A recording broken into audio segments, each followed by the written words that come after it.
किसान भाइयों नमस्कार। किसान सलाहकार यूट्यूब चैनल में आप सभी का स्वागत है।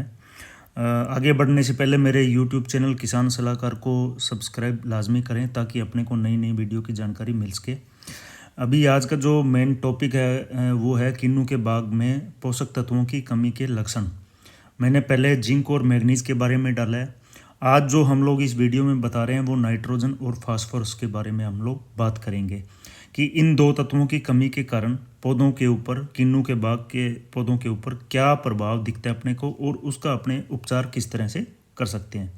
सबसे पहले बात आती है कि नाइट्रोजन की कमी का अपने किन्नू के बाग में किस प्रकार की अपने को कमी दिखाई देती है, उसके लक्षण क्या है, उस बाग के अंदर अपने को क्या लक्षण दिखाई दे रहे हैं और समय रहते अपने किस तरह से उस चीज़ का हम लोग उपचार करके उस कमी को दूर हम कर सकते हैं।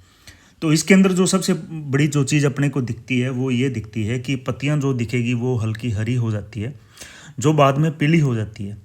और मध्य जो सिराएं होती है उस वो भी क्या है कि उसका पीलापन भी उसके अंदर शामिल होता है कि वो भी पीली हो जाती है।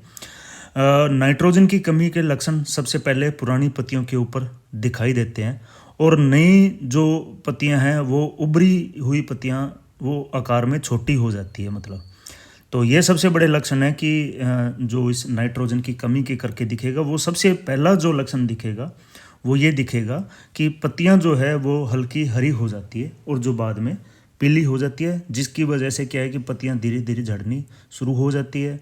पौधा क्या है कि अपना जो भोजन है वो अपना बंद कर देता है, जिससे क्या है कि अपनी पैदावार के अंदर अपना फर्क पड़ता है, यानी कि पैदावार अपने जो किन्नू की है वो कम हो जाती है। तो ये मेन लक्षण है।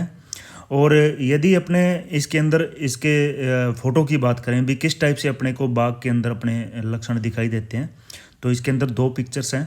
सबसे पहले पत्तों के ऊपर अपने को हल्का हरा अपने को दिखाई दे रहा है, दूसरी फ़ोटो पूरे प्लांट की है। तो उसके अंदर आप लोग देख सकते हो कि इस तरह से जो फ़ोटो में इस फ़ोटो में दिखाई दे रहा है, इस तरह के लक्षण यदि अपने बाग के ऊपर दिखाई दे रहा है तो इसका मतलब क्या है कि नाइट्रोजन की डेफिशिएंसी अपने बाग के अंदर आ चुकी है और समय रहते अपने को इसका उपचार अपने को करना चाहिए।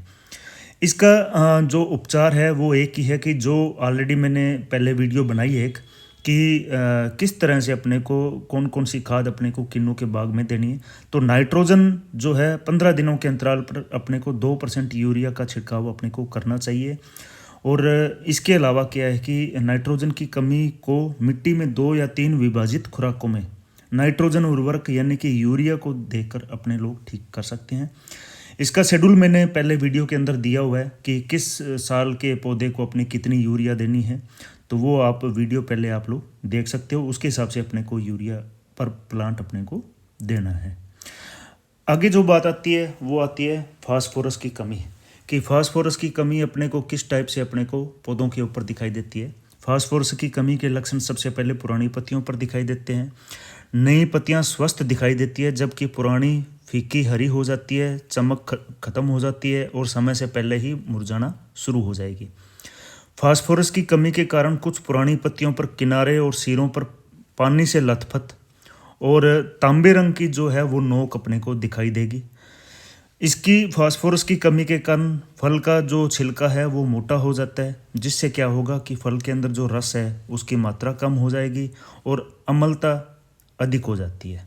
तो ये मेन अपने को लक्षण फास्फोरस की कमी के कारण अपने लोगों को पौधे के ऊपर दिखाई देते हैं। दो मेन चीज़ हैं इसके अंदर कि एक तो जो नोक है वो तांबे रंग के अपने को दिखाई देना शुरू हो जाएगा, दूसरा क्या है कि जो फल का छिलका है वो मोटा हो जाता है, जिससे क्या होगा कि फ्रूट के अंदर रस की मात्रा कम हो जाती है।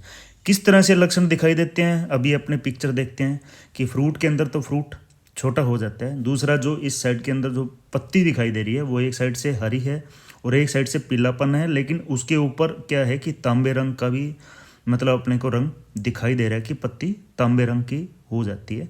तो इस टाइप की यदि कोई अपने को कमी के लक्षण अपने को दिख रहे हैं तो अपने को तुरंत प्रभाव से अपने को फास्फोरस की कमी को दूर अपने को करना चाहिए। और फास्फोरस की कमी को दूर करने के लिए जिस प्रकार से शेड्यूल जो दिया हुआ है खाद का, उसी प्रकार से अपने को विभाजित टुकड़ों में यानी कि टुकड़ों में अपने को फास्फोरस की कमी को फास्फोरस की जो रिलेटेड खाद है वो अपने को पौधों में देना चाहिए। उसके लिए डीएपी जो है वो फास्फोरस का सबसे बड़ा साधन है। उसको अपने जो टाइम है, शेड्यूल है, उसके हिसाब से अपने को प्रति प्लांट के हिसाब से अपने को उसको कमी देना चाहिए, जिससे फास्फोरस की कमी को अपने लोग पूरा कर सकते हैं। धन्यवाद। और इस वीडियो को लाइक करो, शेयर करो